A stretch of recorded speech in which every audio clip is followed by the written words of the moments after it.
मरकजी सरकार ने मरकजी मुलाजमीन और पेंशन याफ्तगान के महंगाई भत्ते में 5% का इजाफा किया। इत्तलात और नशरियात के वजीर प्रकाश जावड़ेकर ने कहा कि पीओके से मुंतकिल कुनबों को भी मिलेगी इमदादी रकम। विजयदशमी के दिन भारत को फ्रांस से मिला पहला रफाल जंगी हवाई जहाज। वजीर दिफा राजनाथ सिंह ने रफाल के साथ किया असलाह पूजन। कहा बढ़ेगी फिजाई शोबे में हिफाजती ताकत।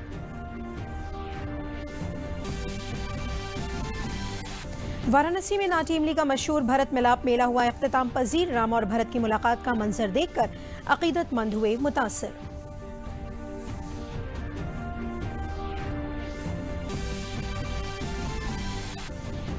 और बरेली में 3 तलाक से मुतासिर खवातीन ने भी रावण के पुतले का दहन किया। 3 तलाक, कई शादियों, फतवा और घरेलू तशद्दुद को खत्म करने का दिया पैगाम।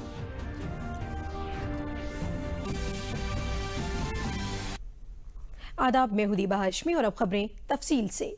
मरकजी सरकार ने आज अपने मुलाजमीन और पेंशन याफ्तगान के महंगाई भत्ते में 5% इजाफे का ऐलान किया है।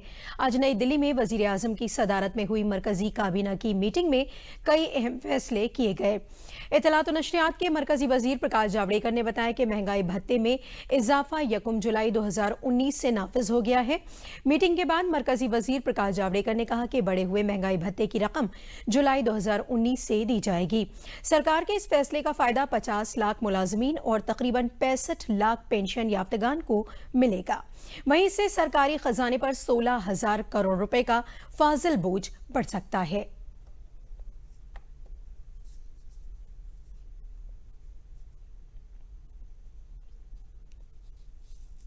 In a major decision,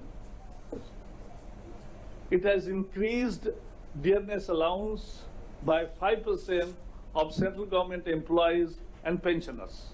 It will benefit nearly 50 lakh central government employees and 65 lakhs, 50 lakh central government employees and 65 lakh central government pensioners. It will entail upon nearly 16,000 crore rupees on the eve of Diwali.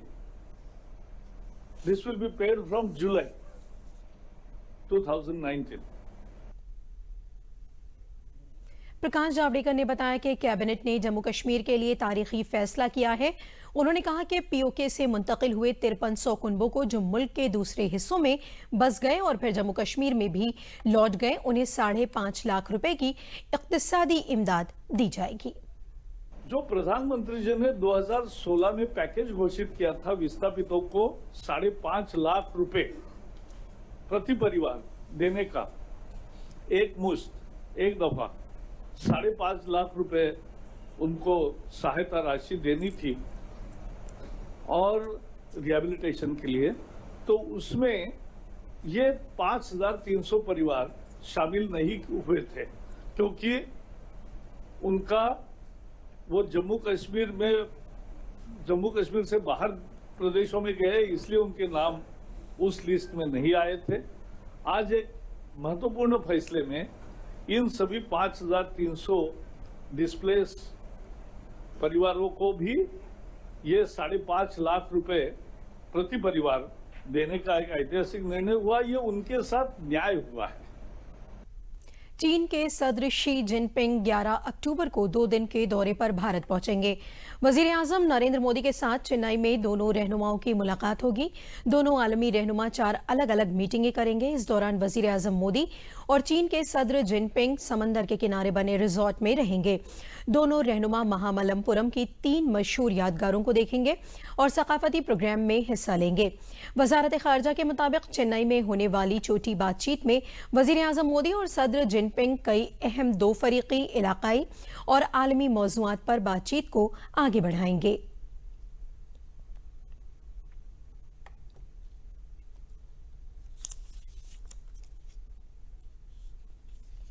Bharat को France से पहला Rafale जंगी जहाज मिल गया है।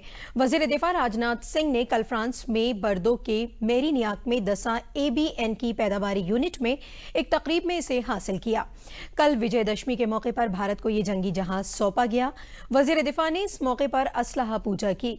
भारतीय फिजाइया के लिए इसे एक तारीखी मौका बताते हुए वजीर दिफा ने कहा कि इससे भारत और फ्रांस के दरमियान हिकमत अमली की हिस्सेदारी में एक नया बाब जुड़ गया है। उन्होंने कहा कि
रफाल एक फ्रेंच शब्द है जिसका हिंदी में अर्थ होता है आंधी, यानी गस्ट ऑफ विंड्स।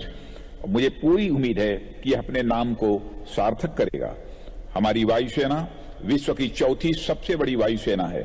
मैं आश्वस्त हूं कि Rafale medium multi role combat aircraft हमको और मजबूती प्रदान करेगा तथा हमारी हवाई क्षमता को बढ़ाते हुए क्षेत्र में शांति और सुरक्षा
वजीर आजम नरेंद्र मोदी ने कल द्वारका में वाक़े डीडीए ग्राउंड में मुनक़िद दशहरा प्रोग्राम में शामिल होकर बुराई की अलामत रावण के पुतले को नजर आतिश किया।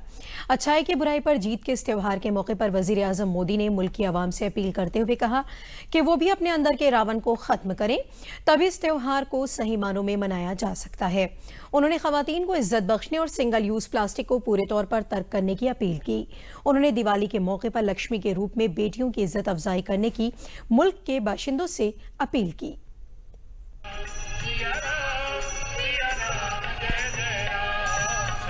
मर्यादा पुरुषोत्तम राम हम सभी के आदर्श हैं। आज ही के दिन उन्होंने बुराई के प्रतीक रावण का वध कर सभी को शुचिता से रहने का संदेश दिया।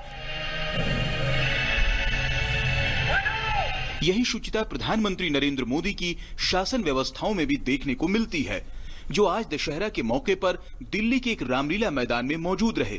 पीएम मोदी को मंच पर गदा भेंट करने के साथ ही पगड़ी पहनाई गई। उन्हें भगवान राम से जुड़े प्रतीक चिन्ह भी भेंट किए गए। पीएम मोदी ने सामूहिक तरीके से चुनौतियों से निपटने का आह्वान किया। जो गर्व के साथ बदलाव को स्वीकार करते हैं,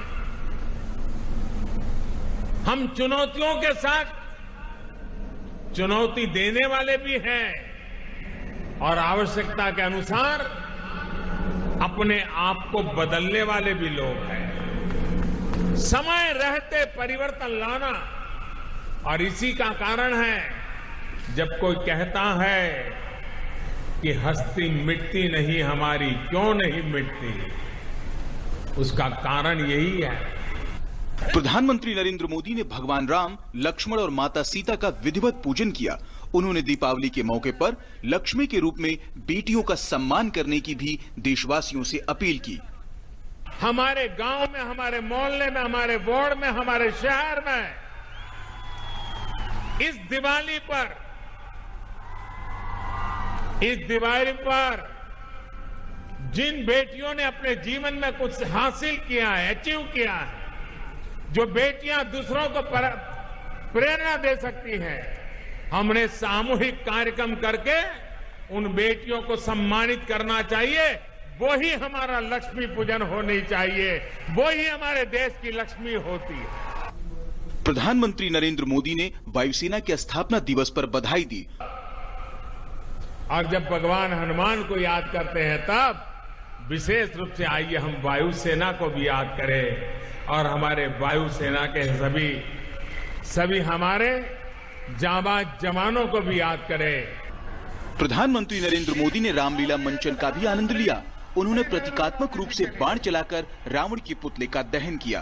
पीएम मोदी ने यह भी सीख दी कि भीतर की आसुरी शक्ति को परास्त करना जरूरी है। गोरखपुर में झूठ पर सच्चाई और बुराई पर अच्छाई की जीत की अलामत विजयदशमी त्योहार पर रामलीला मैदान हजारीबाग में वजीर आला और गोरखनाथ और पीठाधीश्वर योगी आदित्यनाथ ने रवायती तौर पर चले आ रहे रस्म रिवाज के मुताबिक विजयदशमी के दिन प्रभु राम, सीता, लक्ष्मण को तिलक लगाया और पूजा करके आरती की। इससे पहले उन्होंने मानसरोवर वाक़े शिव मंदिर में भी पूजा की और रामलीला मैदान में मुनक़िद जलसे में मौजूद लोगों को खिताब करते हुए कहा कि रामलीला मुल्क ही में नहीं बल्कि गैर ममालिक में भी पसंद की जाती है। उन्होंने कहा कि रामलीला कमेटी के लोगों को चाहिए कि श्री राम शोध संस्थान से राम के तर्ज जिंदगी और उनके ख्यालात के बारे में पता लगाकर रामलीला मुनक़िद करें। अयोध्या में रामलीला होने जा रही है जिसमें 6 मुल्कों के लोग हिस्सा लेंगे।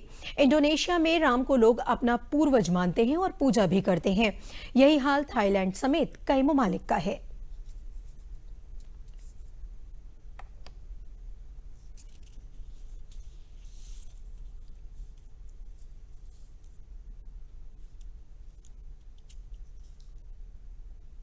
जो भाव हमारा है, जो भाव अयोध्या का है, जो भाव भारत का है, वही भाव दुनिया का भी है। यही कारण है राम की संस्कृति एक महान संस्कृति बनी। दुनिया ने हाथों हाथ लिया। आज थाईलैंड के राजा अपने आप को राम के वंशज मानते हैं। थाईलैंड की पुरानी राजधानी अयोध्या कहलाती है। इंडोनेशिया दुनिया का सबसे बड़ा मुस्लिम देश है, लेकिन सबसे बड़ा मुस्लिम देश होने के बावजूद जो नेशनल फेस्टिवल वहां का होता है वह रामलीला के साथ होता है, रामलीला के आयोजन के साथ जुड़ता है। राम को वे आज भी अपना पूर्वज मानते हैं, कहते हैं इस्लाम हमारी पूजा पद्धति है, लेकिन राम हमारे पूर्वज हैं। पूजा पद्धति बदली जा सकती है लेकिन पूर्वज नहीं बदले जा सकते हैं, और आज भी इंडोनेशिया के अंदर ये भाव इस रूप में देखने को मिलता है। और अब आइए दशहरा मनाए जाने से मुतालिक रियासत के मुख्तलिफ हिस्सों से मिली कुछ और खबरों पर नजर डालें। लखनऊ में ऐशबाग रामलीला कमेटी के जरिए 121 फीट के रावण दहन के साथ पहली बार प्लास्टिक बंदी की थीम पर भी एक और रावण बनाया गया। प्लास्टिक के कूड़े से बने रावण को न जलाकर उसे मिट्टी में दफन कर दिया गया। इस मौके पर रामलीला का इनेकाद भी किया गया। प्रोग्राम में नायब वजीर आला डॉक्टर दिनेश शर्मा और बड़ी तादाद में अकीदतमंदों ने हिस्सा लिया।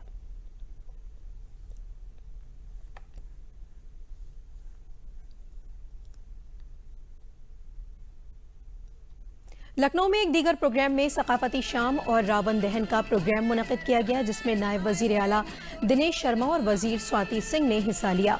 रंगारंग प्रोग्राम में बच्चों ने गीत पेश करके लोगों का दिल मोह लिया। जिस तरीके से अभी श्री रामलीला समिति ऐशबाग में प्लास्टिक के रावण का दहन हुआ और आतंकवाद का प्रतीक रावण का दहन हुआ, उसी प्रकार अलग अलग थीम पे अलग अलग जगहों पर हो रहा है। सुशांत गोल्ड सिटी में भी देखने वाला दृश्य है। दसियों हजार लोग जिस तरीके से आज भगवान राम की भक्ति में लीन है, मैं सोचता हूँ बहुत बड़ी चीज़ है। दशहरा का उत्सव एकता, संवाद, समन्वय और आपस में मिलकर चलने का संदेश देता है। वाराणसी का नाटी इमली का दुनिया भर में मशहूर भरत मिलाप मेला आज सूरज गुरूब होने के बाद मुनक़िद हुआ। मेले में राम, लक्ष्मण, भरत, शत्रुघ्न चारों भाइयों की मुलाकात के मंजर को देखने के लिए लोग सवेरे से ही मेले की जगह पर पहुंचना शुरू हो गए थे। वाराणसी के यदुवंशी लाल पगड़ी और सफेद कपड़ों में अपने कंधे पर राम लक्ष्मण के रथ को रवायती ढंग से लेकर भरत मिलाप मैदान में पहुंचे। उसके बाद महाराज बनारस हाथी पर सवार होकर राम और लक्ष्मण के रथ के करीब पहुंचे और रथ की परिक्रमा की। वाराणसी पुलिस की तरफ से उनको गार्ड ऑफ ऑनर दिया गया। रामलीला शुरू होने पर चारों भाइयों के मिलाप के इस मंजर ने अकीदतमंदों का दिल मोह लिया। 5 मिनट के इस मंजर को देखने के लिए वाराणसी और आसपास के जिलों से बड़ी तादाद में अकीदतमंद नाटी इमली पहुंचे थे। इंतजामिया ने तहफ़्फ़ुज़ और नक्लो हमल पर कंट्रोल के लिए बड़े पैमाने पर बंदोबस्त किए थे।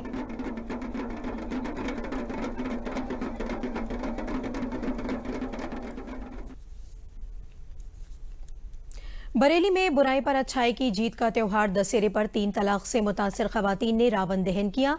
खवातीन ने रावण दहन के जरिए कई शादियों, फतवा, घरेलू तशद्दुद जैसी बीमारियों को खत्म करने का पैगाम दिया।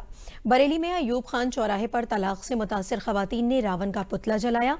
रावण दहन के जरिए उन्होंने मुस्लिम समाज में पाई जाने वाली बुराइयों को खत्म करने की अपील की।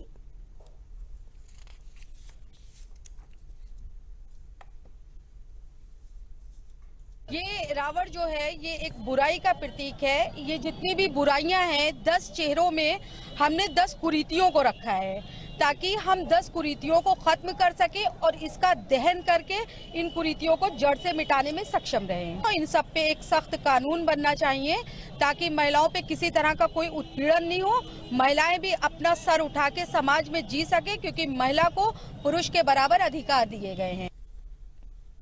मथुरा और वृंदावन में विजयदशमी के दिन दुर्गा पूजा के पंडालों से देवी की शानदार शोभा यात्राएं जमुना के किनारे पहुंची, जहां देर रात तक देवी की मूर्तियों का विसर्जन किया गया। इस मौके पर घाटों पर तहफ्फुज के खास बंदोबस्त किए गए थे। अकीदतमंदों ने अबीर और गुलाल लगाकर एक दूसरे को विजयदशमी की मुबारकबाद दी। वृंदावन में अकीदतमंद देवी मां के जयकारों के साथ शोभा यात्राएं लेकर निकले। शहर के मुख्तलिफ रास्तों से होते हुए ये शोभा यात्राएं जमुना के किनारे पहुंची, जहां विसर्जन के लिए तैयार किए गए आरजी तालाबों में प्रतिमाओं का विसर्जन किया गया।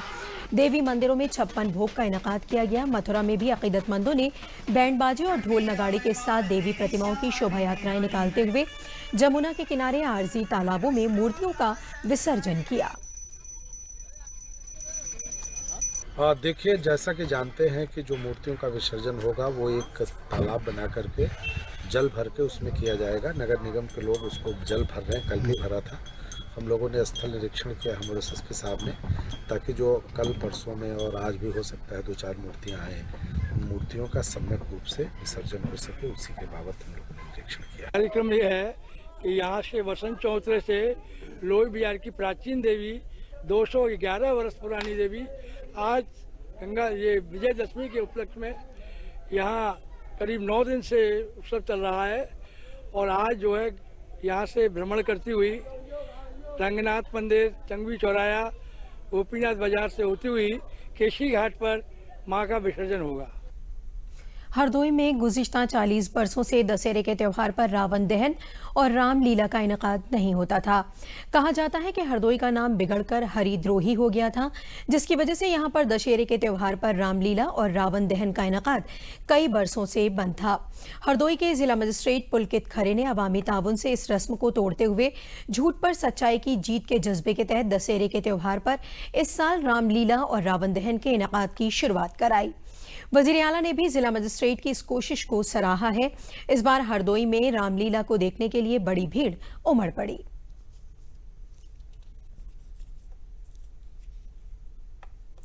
पूरे मुल्क में दशहरे का त्यौहार मंगल को बड़ी धूमधाम से मनाया गया। वहीं बुंदेलखंड के जालौन जिले के कोंच नगर में रावण दहन एक अलग रवायत के साथ किया जाता है। यहाँ रावण और मेघनाथ के पुतलों से राम और लक्ष्मण की हकीकी जंग होती है। यहाँ रावण और मेघनाथ के पुतलों को अनोखे ढंग से जलाया जाता है।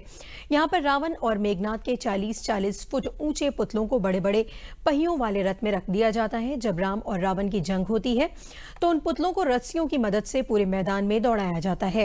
रावण और मेघनाथ के पुतलों को रथों में रखकर दौड़ाने के पीछे लोगों का मकसद है कि बुराई चाहे जितनी भी भागे, उसका इख्तिताम यकीनी होता है।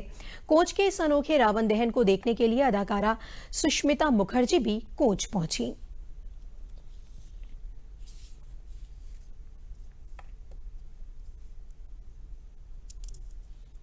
झांसी में हुए एनकाउंटर के दौरान मारे गए पुष्पेंद्र यादव के मामले की जांच कराने के अहकाम दे दिए गए हैं।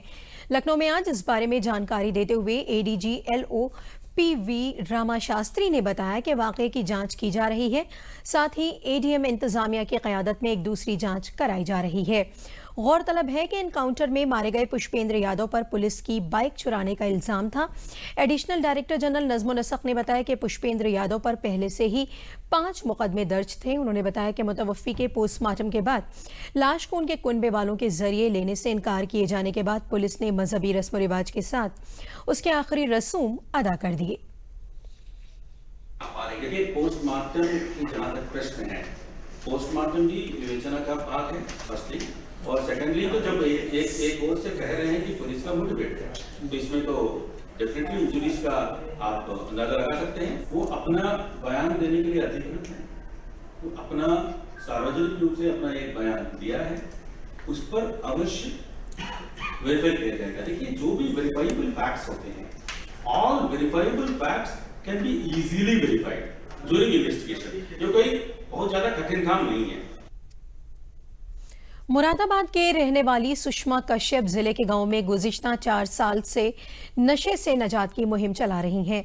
उनकी इस मुहिम में बड़ी तादाद में वो खवातीन हिस्सा ले रही हैं जिनके कुनबे में नशे के नुकसान का कोई शिकार है। सुषमा हर रोज मुख्तलिफ गाँव के लोगों के लिए चौपाल लगाती हैं, जिसमें नशे की आदत वाले लोगों के कुनबों से राब्ता कायम करके उन्हें नशा छोड़ने के लिए तैयार करती हैं। उनकी इस मुहिम के नतीजे में गाँव में 50 से ज्यादा लोग शराब पीना छोड़ चुके हैं।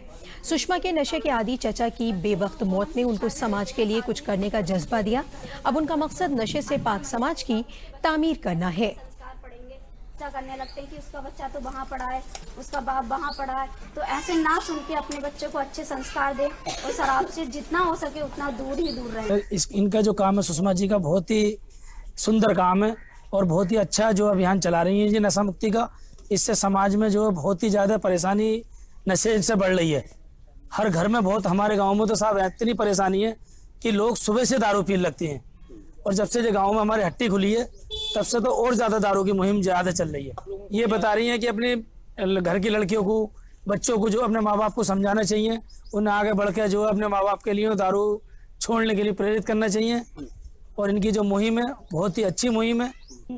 काफ़ी टाइम पहले, मतलब कुछ साल पहले मेरे घर में ही मेरे चाचा जी की डेथ शराब पीने की वजह से हो गई थी और जिसकी वजह से मुझे वहाँ से एक कह सकते हो कि सीख मिली या मुझे बहुत ज़्यादा दुख हुआ कि अगर घर घर में शराब पीने की वजह से युवा जो घर का मुखिया होता है अगर वही नहीं रहेगा तो हमारे घर के बच्चे इधर उधर हो जाएंगे और उन बच्चों को अच्छी शिक्षा नहीं मिल पाएगी और उन बच्चों को अच्छा माहौल नहीं मिल पाएगा। तो बच्चे आने वाले टाइम में देश हित के लिए, समाज हित के लिए वो कुछ भी नहीं कर पाएंगे और अपना ही ना ही भविष्य संभाल पाएंगे। फिर मैंने एक बार मतलब कृष्णा बाल विद्या मंदिर में मैंने 12th पास किया। वहाँ पे एक डिबेट चली थी सड़क सुरक्षा जीवन रक्षा के ऊपर, तब मैंने वहाँ पे बढ़ चढ़ के हिस्सा लिया और मुझे वहाँ से मान सम्मान भी काफ़ी मिला। उन लोगों से मुझे वहाँ से प्रेरणा भी मिली कि आप ऐसे ऐसे कार्य करो ताकि आपका नाम देश हित के लिए जाए और भविष्य में आने वाले बच्चे आपसे कुछ सीख ले सके। अजय कुमार लल्लू को कांग्रेस का नया रियासती सदर बनाए जाने पर कांग्रेस कारकुनों ने खुशी मनाई। कारकुनों ने लखनऊ कांग्रेस सदर दफ्तर पर आतिशबाजी करके एक दूसरे को मिठाई खिलाई। इस मौके पर पार्टी की एमएलए आराधना मिश्रा समेत पार्टी के तर्जुमान और कारकुन मौजूद रहे।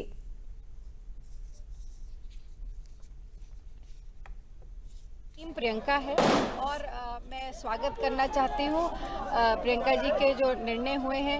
एक एक सदस्य जो उन्होंने बनाया है अपनी टीम में वो पूरी सूझबूझ के साथ बनाया है।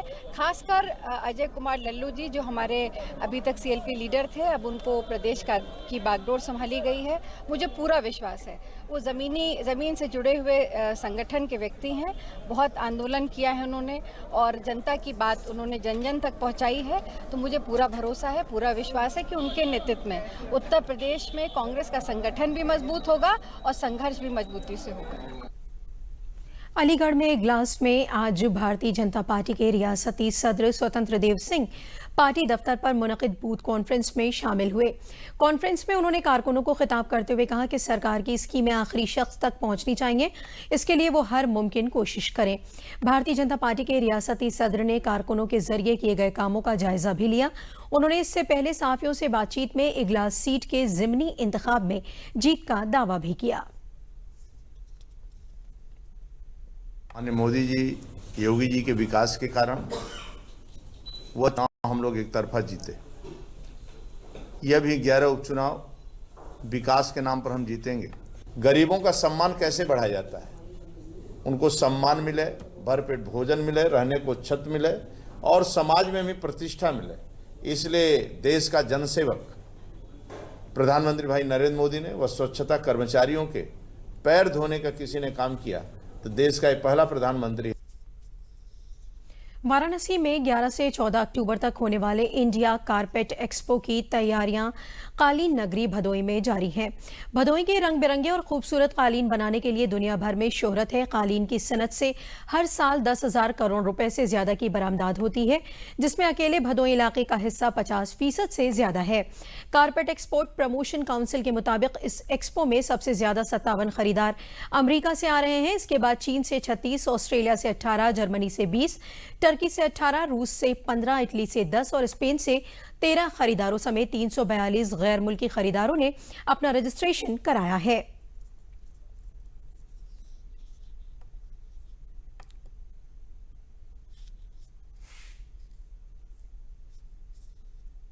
इस बार पिछले साल के तुलना में 100 वायर ज्यादा आ रहे हैं लगभग, और इस बार इतना मार्केट खराब होने के बाद जो वायरों का रुझान है जिन जिन देशों से, हमें लगता है कि उम्मीद से ज्यादा लोगों को सफलता मिलनी चाहिए। जो नए देश 8-10 जुड़े हैं उनसे भी, चाहे 1 बार हो, 2 बार या 4 बार, लेकिन नए कंट्री में जो मेरा प्रोडक्ट जाएगा तो अगले 4-5 सालों में वो काफी वहां पर काम करता है। यही तरीका रहा है हमेशा से। Handmade carpet. दिवाली से पहले बैंक ऑफ बड़ौदा ने ग्राहकों को बड़ा तोहफा देते हुए रेपो रेट से मुंसलिक रिटेल लोन की सूद की शरह 0.25% कम कर दी है। सूद की शरह में कटौती से होम लोन और ऑटो लोन समेत सभी रिटेल लोन सस्ते हो जाएंगे। गौरतलब है कि 4 अक्टूबर को आरबीआई ने रेपो रेट में 0.25% की कटौती की थी। आरबीआई ने इस साल लगातार 5वीं बार रेपो रेट घटाई है। इसके बाद अब रेपो रेट 5.15% पर आ गई है और अब बैंक भी इसका फायदा सार्फिन को देते हुए नजर आ रहे हैं। इसी के साथ खबरें खत्म हुई। शब खैर।